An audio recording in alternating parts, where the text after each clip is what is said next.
애국 땅에 마지막 10번째 재앙이 내려 모든 애국 사람들의 장자, 가축의 첫 새끼까지 다 죽어버렸습니다. 끔찍한 사망의 재앙이 임한 겁니다. 이 재앙 앞에 애굽 왕 바로는 드디어 굴복하고 이스라엘 자손이 애굽 땅을 떠나게 됩니다. 오늘 본문 37절에 보면 이스라엘 자손이 유월절 밤을 보내고 애굽을 떠날 때 그 수는 장정이 60만 가량이었다, 그렇게 말씀합니다. 처음 애굽 땅에 들어왔을 때 이스라엘은 한 집안으로서 70명이 들어왔습니다. 그런데 이제 430년이 지나서 애굽 땅을 떠날 때 보니 장정만 해서 60만 명이 되었습니다. 하나님은 70명을 장정만 60만이 되는 큰 민족으로 성장시키신 겁니다. 이것은 아브라함에게 주신 약속, 곧 너로 큰 민족을 이루리라는 그 약속의 성취이고, 이 땅에 하나님 나라를 이루고자 하시는 하나님의 계획의 실현입니다. 애굽에서의 430년을 이스라엘 백성이 돌이켜보면 좋을 때도 있었지만 상당 기간 처절한 고난을 겪었습니다. 많은 아픔이 있었고 눈물과 탄식이 있었습니다. 그러나 그 기간을 통해 하나님은 하나님의 약속을 이루시고 하나님의 계획을 성취하신 겁니다. 여러분, 힘들고 고통스럽고 눈물과 탄식이 나오는 그런 기간이라고 해서 하나님이 쉬고 계신 것은 아닙니다. 하나님이 일하지 않고 계신 것이 아닙니다. 고난의 시기에도, 눈물이 많은 시기, 탄식이 나오는 그런 시기에도 우리 하나님은 일하고 계십니다. 나를 향한 하나님의 뜻과 계획을 이루어가고 계십니다. 그리고 때가 되면 성취된 뜻과 계획을 눈에 보이도록 나타내십니다. 그런 여러분, 힘들고 어려울 때, 고난과 어둠의 시기를 지날 때 결코 낙심하거나 절망하지 않기를 바랍니다. 하나님은 살아계시고 살아계신 그 하나님께서 일하고 계십니다. 보이지 않지만 일하고 계시는 그 하나님을 믿음의 눈으로 바라보시고 소망을 품고 하나님의 때가 이를 때까지 인내하시기를 바랍니다. 믿음의 큰 덕목은 인내입니다. 눈물이 많은 시기, 고난 많은 시기에도 일하시는 하나님을 믿음으로 바라보며 인내하는 우리 모두가 될 수 있기를 간절히 바랍니다. 38절에 보면 이스라엘 백성이 출애굽할 때 이스라엘 백성만 나온 것이 아님을 알게 됩니다. 수많은 잡족이 이스라엘 백성들과 같이 나왔습니다. 이 잡족이란 여러 족속들을 의미하는데 이들이 이스라엘 백성을 따라서 함께 애굽 땅을 떠나 나온 겁니다. 이 잡족들이 여호와 하나님에 대한 분명한 신앙을 가지고서 따라 나왔는지 아니면 그저 몸만 따라 나왔는지는 명확하게 알 수가 없습니다. 하지만 분명한 것 하나는 이 잡족들은 지금 여호와 하나님을 인정하고 있다는 겁니다. 이들은 애굽에 내리는 10가지 재앙을 통해 여호와 하나님이 살아계신 분이라는 것, 그리고 애굽의 신들과는 다른 차원의 신이라는 것을 분명히 인식하게 되었습니다. 그래서 이스라엘 백성의 출애굽 배열에 동참하고 있는 겁니다. 이 잡족들 각자가 한 사람 한 사람이 여호와 하나님을 자기의 신으로 믿고 섬기기로 결단을 했느냐, 이것은 우리가 명확하게 알 수 없습니다. 하지만 여하튼 이들이 하나님을 인정하고는 있기 때문에 이스라엘을 따라 나서고 있다는 겁니다. 우리는 이 모습을 보면서 오늘 내 주변의 사람들도 나를 통해 여호와 하나님을 인정하는 모습은 가질 수 있어야 함을 배우게 됩니다. 내 주변 사람들이 예수님을 구주로 믿느냐 믿지 않느냐 이것과는 별개로 그들이 나를 보면서 예수님에 대하여 하나님에 대하여 인정은 할 줄 알아야 합니다. 예수 믿지는 않는다 하더라도 내가 믿고 섬기는 예수님을, 내가 섬기는 하나님을 대단한 분으로 인정해주는 그런 모습은 있어야 한다는 겁니다. 마태복음 5장 16절에 보면 너희 착한 행실을 통해 사람들이 하나님께 영광을 돌리게 하라. 그렇게 말씀합니다. 세상 사람들이 우리 그리스도인들의 착한 행실을 보면서 그들이 다 예수 믿는 것은 아닙니다. 그러나 우리의 삶을 보면서 하나님이 대단한 분이라고 인정하면서 하나님께 영광은 돌릴 수가 있는 겁니다. 이와 같은 이런저런 내 모습을 통해 내 주변 사람들이 하나님에 대하여, 예수님에 대하여 긍정적인 인식을 가져야 합니다. 나아가 여호와 하나님은, 예수 그리스도는 무시할 수 없는 존재라는 것을 깨닫게 해야 합니다. 그래서 이 사람은 예수를 믿는 사람이니 이 사람이 하자는 대로 하는 게 좋겠다. 이 사람이 말하는 것을 듣는 것이 좋겠다. 이런 반응이 나올 수 있어야 하는 겁니다. 오늘 우리의 삶이 그런 삶이 될 수 있기를 바랍니다. 41절에 또 보면 이 출애굽하는 이스라엘 자손을 가리켜서 뭐라고 하느냐? 여호와의 군대라 그렇게 부르고 있습니다. 41절 말씀을 한번 읽어보겠습니다. 41절 함께 읽습니다. 430년이 끝나는 그날에 여호와의 군대가 다 애굽 땅에서 나왔은즉. 아멘. 군대라고 부르고 있는데 이 군대라는 표현은 출애굽하는 이스라엘 백성이 어떤 존재인지를 가르쳐 줍니다. 이들은 떠돌이 난민이 아닙니다. 이들은 여호와의 백성이자 여호와의 군대로서 이제 대적들과 싸우며 가나안 땅을 정복해 가야 합니다. 하나님의 통치를 받으며 하나님 나라를 이루기 위해 싸워가는 그런 군대인 겁니다. 출애굽한 이스라엘을 군대라고 부른 것은 오늘날 구원받은 우리에게도 그대로 적용됩니다. 예수 믿어 구원받은 그리스도인들, 하나님의 백성들은 하나님의 군대로 부름을 받은 겁니다. 이 군대는 물리적인 전쟁을 하는 그런 군대는 아닙니다.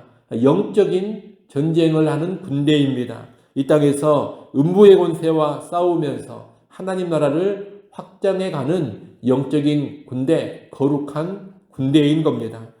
그러니 예수 믿어 구원을 받았다면 예수 믿는 나는 그리스도의 군사라는 것을 항상 기억해야 합니다. 그리고 예수 믿어 구원받은 교회 공동체는 하나님의 군대라는 것을 절대로 망각하면 안 됩니다.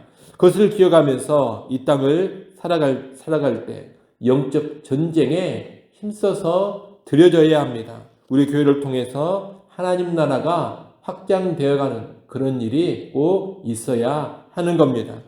구체적으로 우리는 복음의 진리를 지키면서 이 어두운 세상에 복음을 선포하는 그런 영적 싸움을 잘 감당해야 합니다. 사탄의 지배에 있는 수많은 영혼들을 하나님께로 돌이키도록 사탄의 권세와 복음으로 맞서 싸우는 그런 전쟁을 용감하게 감당해 가야 합니다. 또한 우리 내면에 있는 죄와 그릇된 정욕과도 힘써 싸워가야 합니다. 세상의 악과 불의에 맞서서도 싸워야 합니다.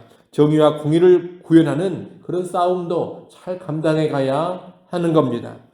그런 영적 싸움을 잘 감당하면서 이 땅에 하나님 나라를 확장해 가는 것이 군대로서의 합당한 삶입니다. 이를 명심하시고 오늘 군대로서의 삶, 군사로서의 삶에 언제나 깨어있는 우리가 되시기를 바랍니다. 또 43절 이하를 보면 하나님은 다시금 유월절 규례를 언급하십니다.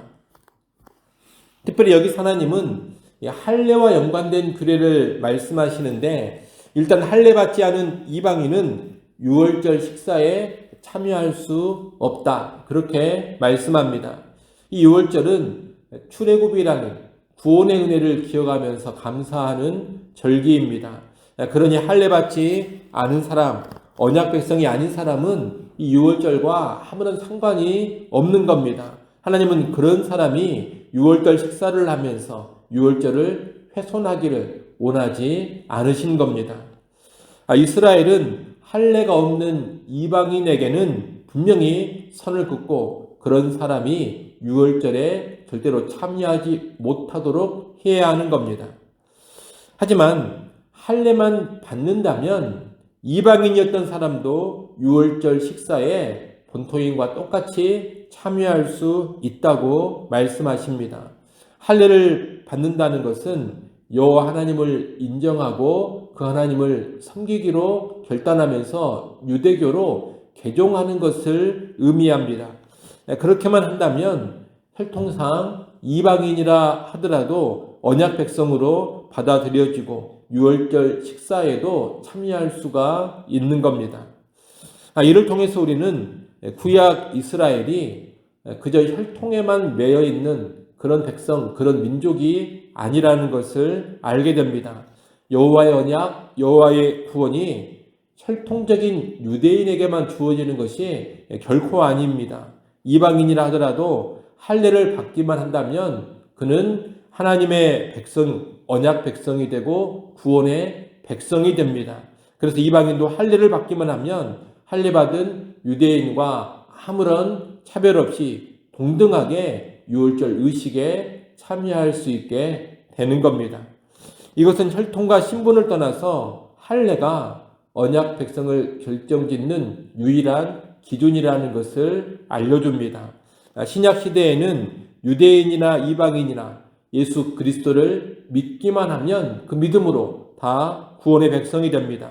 예수 믿는 믿음 안에서 유대인이나 이방인이나 다 하나가 되는 겁니다. 그처럼 구약 시대에는 유대교로 개종하는 할례를 받기만 하면 이방인도 언약 백성이 되고 유대인과 하나가 되어서 유월절에 참여하는 겁니다. 그러니 구약이나 신약이나 본질상 하나님의 구원의 은혜는 어떤 혈통이나 민족이나 그런 외적인 것에 매여 있지 않다라는 것을 우리가 알아야 됩니다. 이를 알고서 결코 민족이나 인종이나 외적 신분 같은 것으로 구원에 있어 경계선을 긋지 않아야 할 것입니다.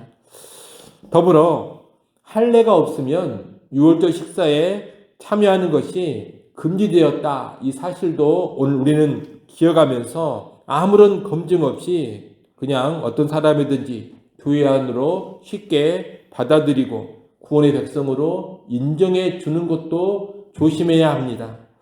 구약의 할례와 같이 신약 시대에는 분명한 신앙의 고백, 분명한 믿음이 있어야지만 교회 공동체 안으로 들어올 수가 있는 겁니다.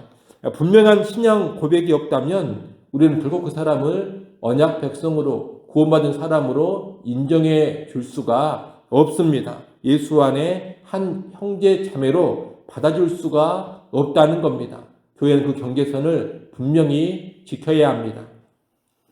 아무쪼록 이 할례와 연관된 유월절 규례를 기억하면서 오늘날 믿음이라는 교회의 경계선을 분명히 지키면서도 동시에 또 믿음만 있다면 인종과 민족과 신분 같은 어떤 경계선이라도 다 넘을 수 있는 그런 모습을 잘 보일 수 있기를 바랍니다. 끝으로 우리는 오늘 본문에서 하나님이 거듭 유월절을 지키라고 말씀하시는 것을 보게 됩니다.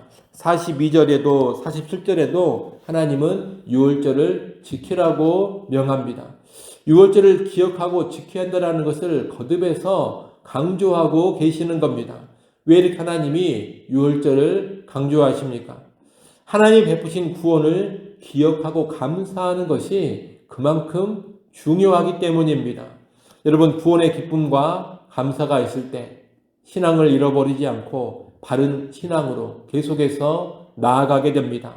그러나 구원의 은혜를 망각해버리고 구원에 대한 기쁨과 감사가 사라지면 그때부터 신앙은 식어져 버리고 형식적인 신앙, 메마른 신앙이 되고 맙니다. 급기야 신앙을 잃어버릴 수도 있습니다. 구약 이스라엘의 역사가 이 사실을 잘 보여줍니다. 여러분, 우리가 성경을 통해 구약 이스라엘 역사를 쭉 읽게 되면 유월절을 제대로 지키느냐 지키지 않느냐 여기에 의해서 신앙의 모습이 좌우되었습니다.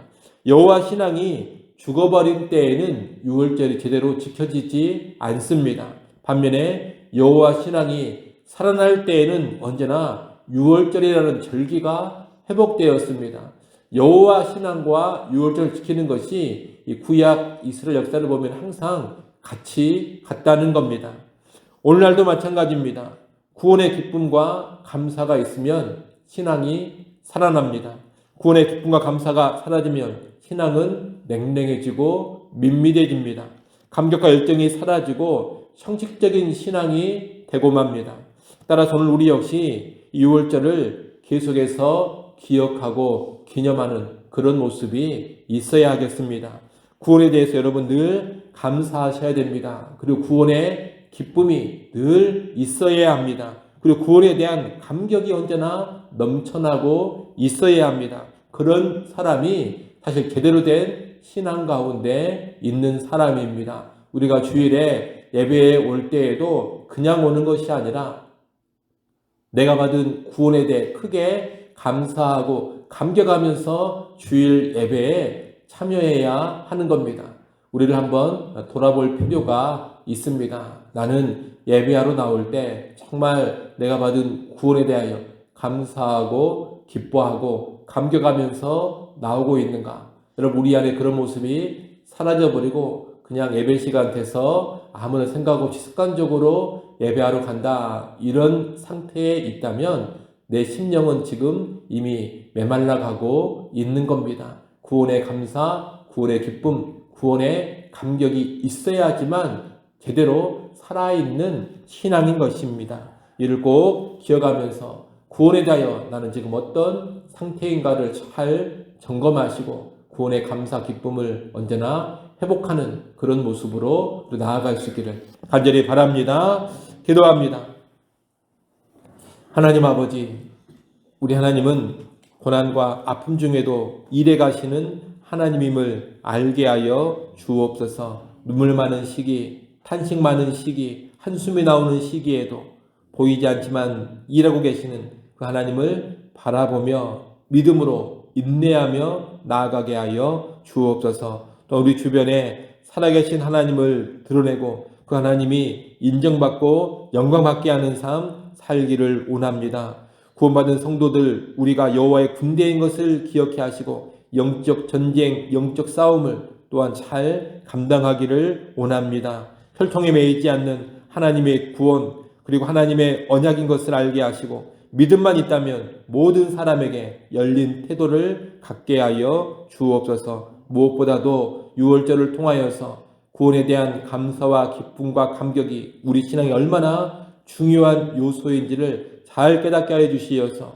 구원의 감사와 기쁨을 결코 잃어버리지 않게 하시고 매일매일 내가 받은 구원에 감사하고 감격하며 구원의 기쁨으로 살아가게 하여 주옵소서. 오늘 하루를 살아갈 때에도 구원의 감사가 있게 하시고 구원의 기쁨이 넘치게 하여 주옵소서. 예수님의 이름으로 기도드리옵나이다. 아멘.